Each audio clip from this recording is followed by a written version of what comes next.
ఈరోజు collector mini meeting హాల్లో collector Vinay Krishnareddy ఆధ్వర్యంలో జడ్పీ స్పెషల్ ఇన్ఛార్జి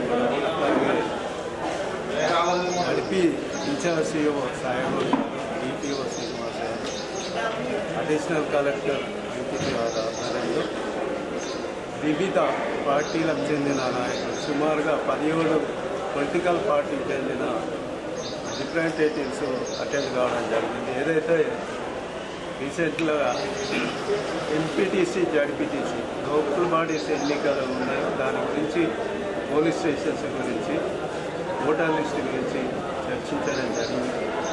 దాంట్లో నేను కలెక్టర్ గారికి యాజ్ ఏ మాజీ జడ్పీ చైర్మన్గా కొన్ని సూచనలు సలహాలు కూడా ఇవ్వడం జరిగింది. ఎందుకంటే మరి గవర్నమెంట్ కూడా మీ ద్వారా తెలపాలని చెప్పేసి ఏదైతే గతంలో జరిగిన ఎన్నికలు ఉన్నాయో ఇండైరెక్ట్ ఎలక్షన్స్ 5 అంచెల సిస్టమ్ ఉందో 5 అంచెల సిస్టమ్ తీసేసి 3 అంచెల సిస్టమ్ పెట్టాలి.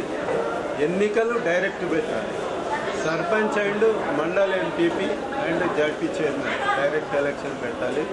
ఈ ఎంపీటీసీల వ్యవస్థ ఉండకూడదు. ఎంపీటీసీల వ్యవస్థ ఉంటే దాంట్లో అసలు ఎవరెవరు దేనికి రిప్రజెంటేషన్ చేస్తున్నారో అర్థం కాదు.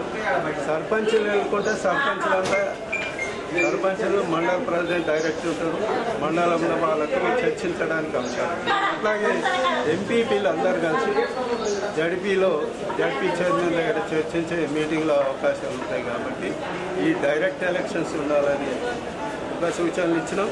అట్లాగే ఏదైతే ఈ ప్రభుత్వం చెప్పిందో మేనిఫెస్టోలో పెట్టిందో కామారెడ్డి డిక్లరేషన్ 42% బీసీలకు ఇవ్వాలని, అది ఖచ్చితంగా చట్టబద్ధత చేసి ఎన్నికలకు ఏదో జీవో తీసి ఆధారబాధారగా జీవో తీస్తే జీవో ప్రకారం ఆ ఎన్నిక చెల్లకుంటే మా నిలబడ్డ ఏ పార్టీకి చెందినైనా ఇర్రెస్పెక్టివ్ ఆఫ్ పార్టీస్ నాయకులందరూ మళ్ళీ అన్నిటికీ ప్రభావాలకు గురవుతారు, డబ్బుకు ఇదవుతారు, ఖర్చు పెట్టి మళ్ళీ ఎన్నిక కాకుంటే అదొక సమస్య. కాబట్టి నేను ఈ స్టేట్ గవర్నమెంట్కి కోరేది ఏంటంటే మీరు ఏది చేసినా చట్టబద్ధత చేయాలని చెప్పడం జరిగింది.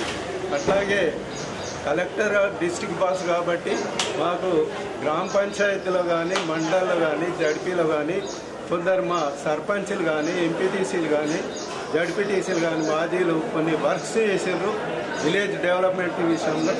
మరి అటువంటి బిల్స్ కూడా పెండింగ్ ఉన్నాయి. అవన్నీ బిల్స్ కూడా ఎన్నికల ముందు ఆ బిల్స్ కూడా ఇప్పించాలని నేను కలెక్టర్ గారిని కోరడం జరిగింది.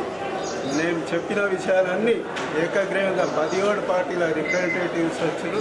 అందరూ ఏకగ్రీవంగా ఆమోదించడం జరిగింది. కాబట్టి పనిచేసినాకనే మీరు ఖచ్చితంగా లోకల్ బాడీస్ ఎన్నికలకు వెళ్ళాలని నేను ఈ సందర్భంగా తెలియజేస్తూ ముగిస్తున్నాను. జై తెలంగాణ.